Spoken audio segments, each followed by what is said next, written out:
Plate ఎంత? 350. Plate 350. డాక్టర్కి bill 850. 350 plate తింటే తర్వాత బిల్లు ఆ మాత్రం రాకపోతే ఎట్లా? సరేనా? ఇది ఒక టైప్. చూడండి ఎంత ఇప్పుడు మరి కర్మ. ఏమండి, నేను ఫలానా ఇంటికి పెళ్ళికి పోయి వచ్చానని అడుగుతాడు. వెంటనే పక్కన ఆయన అడుగుతాడు, అట్లాగా క్యాటరింగ్ ఎట్లుండింది? అబ్బా ఎన్ని 25 స్వీట్స్? అబ్బా 25 స్వీట్స్ ఎన్ని తింటాడండి? మనిషికి ఉండే జానెడు పూట. దాంట్లో cookie cookie cookie cookie cookie తర్వాత కుక్కీ మంచం మీద పడుకొని ఏంటిదని, ఏంటి అసలు ఇది? సరే, ఎందుకు తెలుసా? వాళ్ళు తినలేరని నాకు తెలుసు, వాళ్ళు పడేస్తారని దీనికి తెలుసు. అదే ఆ మాత్రం కూడా లేని పేదలు ఎంతోమంది అల్లాడుతూ ఉంటారు. వీళ్ళకి నేను పెట్టద్దు అనడంలే, ఇది 2 స్వీట్లు చేసి పెట్టు. పూర్వం అంతా మనం అట్లా కదా ఉన్నది పూర్వ రోజుల్లో. ఇదేంటి ఇది? వాళ్ళకు కూడా పెట్టు పేదలు. నువ్వు వీళ్ళకి ఇలా పెడితేవి, వాళ్ళు అవి తినలేకపోతే వదిలేస్తే అవన్నీ తీసుకెళ్ళి బయట అసలు అలా అది ఎలా ఉంటుందో కూడా చూడలేనటువంటి పేదలు ఎంతోమంది ఉండగా ఇవి తీసుకెళ్ళి ఈ వీధుల్లో పడేయడం ఎక్కడిది చెప్పండి? ఎక్కడిదో చెప్పనా? అదిగో ఆ హాలోజన్ లైట్దే ఇదంతా. ఇదే సార్ వచ్చిన బాధ. నేను ఇంతటి వాణ్ణి చూడండి, మళ్ళీ అదే నేను ఇలా వెలుగుతున్నా. ఆయన ఏమిటో తెలుసా? ఇంత ధనికుణ్ణి నేను. ఇదిగో ఆయన మొన్న చేశాడు మా బంధువు, ఆయన 20 పెట్టాడట స్వీట్లు, నేను 25. ఎవరికి? వచ్చిన వాళ్ళకి. వచ్చేవాళ్ళు ఎవరు? బంధుమిత్రాదులు, ఆత్మీయులు. వాళ్ళ ఆరోగ్యం పాడు చేయడమా నీ ఇష్టం? చెప్పవా? చెప్పు. కనుక బ్రహ్మాండంగా జరిగిపోయి అంటే నేనేమనుకుంటాను, మీకు యథార్థం చెప్తున్నా, నేనే మేలు చేసేది. నన్ను మీరు అపార్థం చేసుకోబాకండి. మీకు మేలు చేసేవాడిని నేనే. మీరు పెట్టిన వాళ్ళు తిని అక్కడికి పోయి కొందరు ఏమంటారో తెలుసా? అహంకారం అహంకారం అహంకారం. ఎందుకో తెలుసా? ఆయనకన్నా నువ్వు బాగుండవు కనుక. ఇంకోడు అంటాడు అన్నీ బాగుండే కానీ బర్ఫీ బాగలేదు.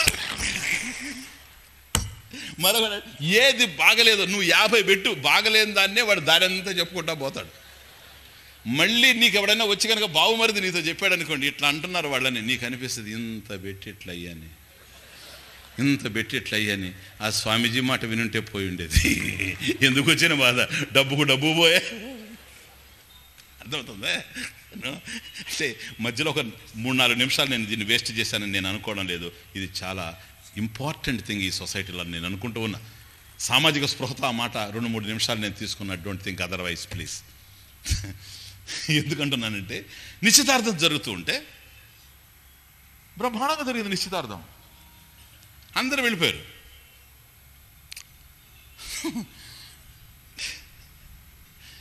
హైదరాబాద్ నుంచి గుంటూరు వచ్చారు. సరేనా? పెళ్లి కుమారుడు హైదరాబాద్, పెళ్లి కుమార్తె ఇక్కడ గుంటూరు. అన్నీ బ్రహ్మాండంగా పెట్టారు గోంగూరతో సహా. అందరూ వెళ్ళిపోయారు. వచ్చేసారు, అందరూ వెళ్ళిపోయారు. నిశ్చితార్థం అయిపోయింది, వెళ్ళిపోయారు. 2 మాత్రం ఉండారు. ఎవరో తెలుసా? ఇప్పుడు పెళ్లి కొడుకు ఒకడు, యూజ్లెస్ ఫెలో. వాడు కూడా ఒక టైలు, ఒక తోక ఒకటి, ఆయన ఫ్రెండ్, ఇంకో గై, 2 కలిసి ఉన్నారు. ఎందుకని అందరూ పోతే వీడెందుకు పోకూడదు? రేపు ఉదయం గన్నవరం నుంచి పోతాడు. అర్థమవుతుంది ఇప్పుడు మీకు? వాడు పెళ్ళికొడుకు కదా, వాడు కారులో పోడు, అందరు కారులో పోయారు. వాడు గన్నవరం ఎయిర్పోర్ట్ పోయి గన్నవరంలో ఫ్లైట్ క్యాచ్ చేసి హైదరాబాద్ పోవాలా. ఇంతకుముందు ఎప్పుడు ఎక్కుండాడు, ఇప్పుడు ఎక్కుతాడు. ఎందుకో తెలుసా? టికెట్ కొనేది మామ కదా, వాడికి ఏముంది బాధ, వాడు ఎక్కుతాడు.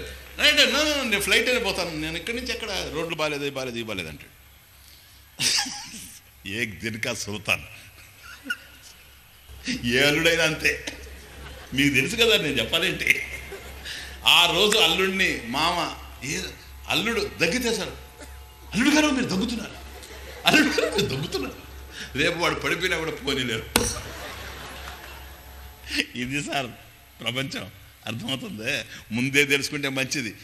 ఈ అన్ని పై ప్రేమలు నిజంగా మనల్ని ఉద్ధరించే ప్రేమ ఇక్కడ ఉంది తప్ప ఇంకెక్కడా లేదు. ఇది జీవితంలో కనపడుతుంది.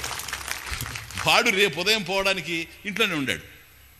వాడు కూడా ఇంకో ఫ్రెండ్, ఇద్దరికి ఫ్లైట్ టికెట్స్ తీసుకోవాలి. పాపం ఏం మామ తీసుకున్నాడు, పర్లేదు ఇంత ఖర్చు పెట్టాం, ఏం పర్లేదు ఉండని.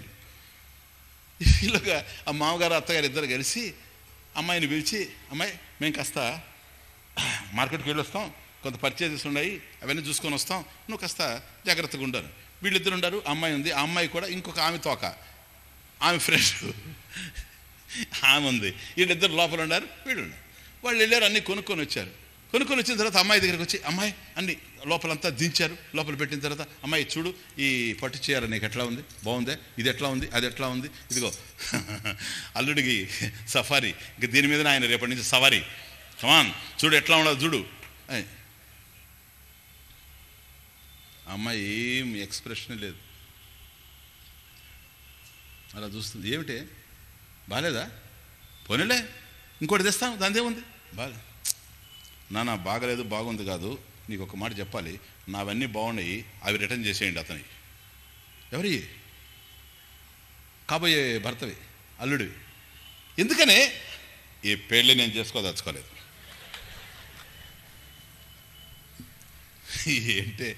ఏంటే ఇది ఇంత గొప్పగా జరిగినాయి, అందరూ వెళ్ళి 2 గంటలు కాలేదు, ఎటువంటి నిశ్చితార్థమే. బ్రాడుపేట అంతా చెప్పుకుంటూ ఉన్నారు, అరండాలపేట అంతా చెప్పుకుంటూ ఉన్నారు, కొత్తపేట అంతా చెప్పుకుంటూ ఉన్నారు. ఎక్కడ చూసినా ఇదేనే. నాస్ థియేటర్ దగ్గర మన విషయమే మాట్లాడుతూ ఉన్నారు, జిన్నా టవర్ దగ్గర మన విషయమే మాట్లాడుతూ. నాకు అన్ని వీధులు తెలిసింది గుంటూరులో ఒక్క చోట, ఇంకెక్కడ తెలియదు. అర్థమవుతుందే. ఇదిగో ఇంత జరిగిన తర్వాత ఏమిటి ఇట్లా, నానా నువ్వేమన్నా చెప్పు, నాకు అవసరం లేదు ఈ పెళ్లి నేను చేసుకోను. చూడండి అమ్మాయి ఆ మాట ముందే చెప్పచ్చు కదే. ఒక్కగానొక్క కూతురి నువ్వు సుఖం, నీకు సుఖం లేకపోతే నాకు మాత్రం ఏమి సుఖం. ఒకవేళ నీకు అవసరం లేదని ముందే చెప్పుంటే ఈ పెళ్లి నేను డ్రాప్ చేసేసి ఉంటాను కదా. నాకు మాత్రం ఎవరుండారే, ఎంత ఆస్తి మంది, ఎంత కొన్ని కోట్లున్నాయి నాకు నీకు తెలీదా. అందరి కొంపలు ముంచింది నిన్ను తేల్చడానికే కదా, నువ్వు నన్ను ముంచితే ఎట్లా. నానా నువ్వు ఈ రాజకీయంలో చేరి ఎక్కువగా మాట్లాడుతూ ఉండవు, నేను ఒక మాట నీకు చెప్తున్నా, నువ్వు ఏమన్నా చెప్పు, నువ్వు ఎవరికన్నా నన్ను చేసుకుంటా, కుంటివాడు గుడ్డివాడైనా పర్వాలేదు, ఇతన్ని మాత్రం చేసుకో.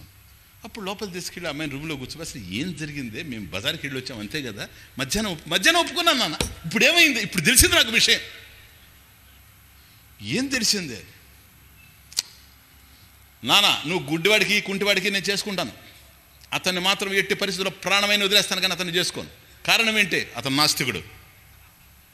ఏంటి నాస్తికుడు, దీనికి పెళ్ళికి ఏం సంబంధమే. అట్లా అనక నాన్న. 1979లో గాంధీ పార్క్లో స్వామీజీ వచ్చినప్పుడు నేను చిన్నపిల్లని, అప్పటి నుంచి ఉంటున్న ఆయన ఉపన్యాసాలు, నేను సుందర చైతన్యానంద స్వామి శిష్యురాలని, మళ్ళీ ఈయన కూడా మధ్యలో నేనేం చేశాను, నన్ను తీసుకొచ్చి పెట్టినాడు. కనుక నాస్తికుని చేసుకునే ప్రశ్న లేదు. ఇంత శాస్త్రం స్వామి దగ్గర విని నేను నాస్తికుని చేసుకుంటానా, నో. నువ్వు ఎవరికైనా చేసుకుంటా కానీ నాస్తికుని మాత్రం నేను చేసుకున్నానా. శాస్త్రం స్వామి దగ్గర విని నేను నాస్తికుని చేసుకుంటానా, నో. నువ్వు ఎవరికైనా చేసుకుంటా కానీ నాస్తికుని మాత్రం నేను